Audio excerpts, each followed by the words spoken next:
Welcome back. Again, so glad that you're with us now. The need for this work is more apparent than ever, but it's really important for us to remember that what we're teaching here is not new. It's wisdom that's been passed down to us by indigenous people who have kept these ways of being alive for generations in the face of colonization and forced assimilation into white supremacy culture.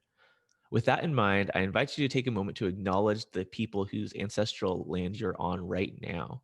You can go to the website listed here or just scan the QR code, it'll take you right there, or text your city, state, or zip code to this number 9073 125085 to find out the people whose land you're on. For me, I live in Pico Rivera, California, which is a suburb of Los Angeles. It's the ancestral land of the Kich and Tongva people. They were also known as the Gabrieleno, but that is a name given to them by the Spanish after they set up a mission here and killed a lot of the people who lived here and enslaved many of them to do this work. And so, even after Spanish rule, the US never gave the Kich and Tongva people their land back. So, the people who have been taking care of this land from time in memoriam still don't have control. We don't do this just as a performative thing. It's now your responsibility to learn more about the people who cared for the land that you're on now. So, why amplify restorative justice? Lots of reasons. State sanctioned violence, mass incarceration, the school to prison pipeline, foster care to prison pipeline, the war on drugs, over incarceration of people with mental health challenges. And these are just the really obvious ways that society treats people as disposable, but it goes so much deeper than that. It's easy to point to the racist criminal legal system and police shootings and things like that, but it's so much more than that. On the basic level, we are disconnected from each other. What I listed before are all harmful responses to the broken and forgotten or non-existent relationships that exist between people.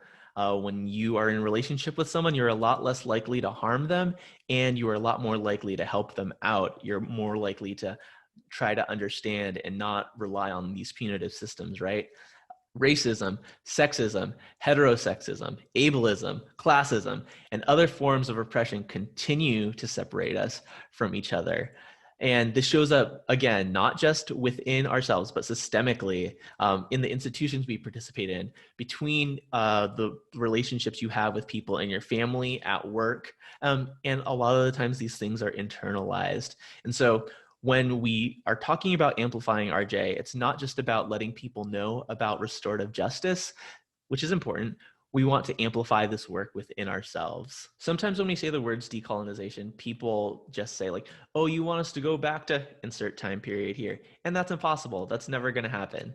But we can look back at the ways that our ancestors, indigenous people all around the world, deeply valued interconnection. We'll talk a little bit about that later, but words like Ubuntu, Inlakech, Namaste, Mitakuye Oyasin are all words that really get to that interconnection between people.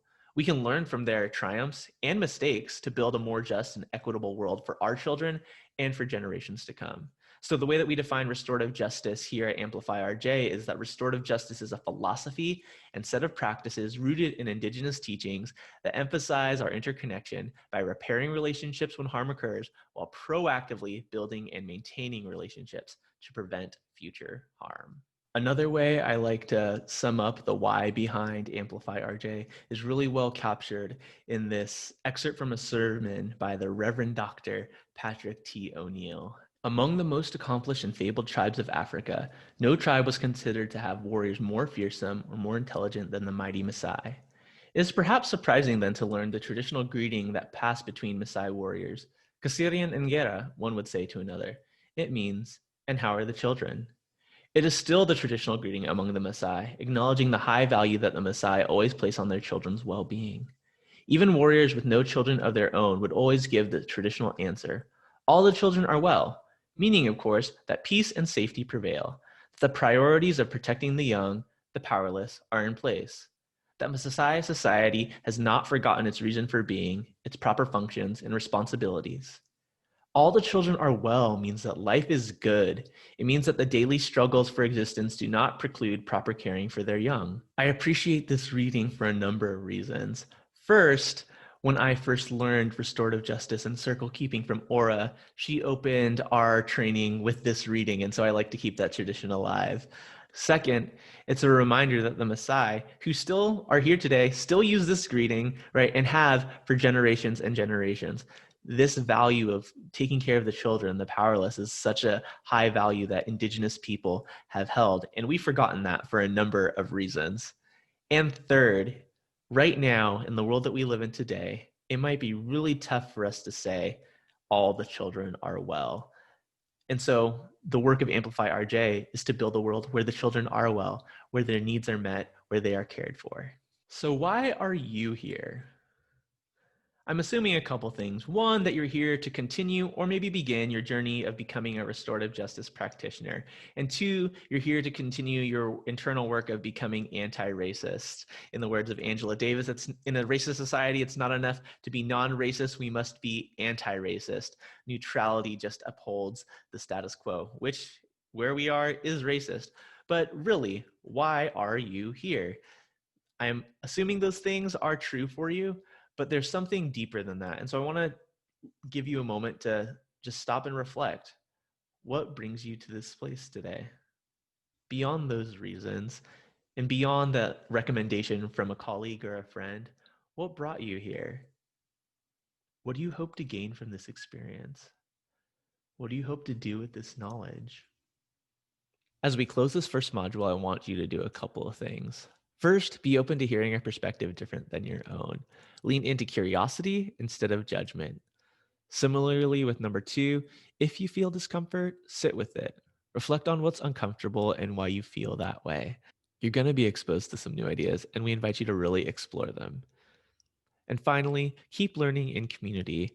Within Amplify RJ, there are so many learning opportunities for you to go deeper in this work. But the work just doesn't exist with us. If there are people in your life that you want to discuss this with, please share it, have a conversation. That's what drives this work forward. And that's it from Module 1. Thank you so much for participating. Check the resources that are linked, and we will see you in the next module.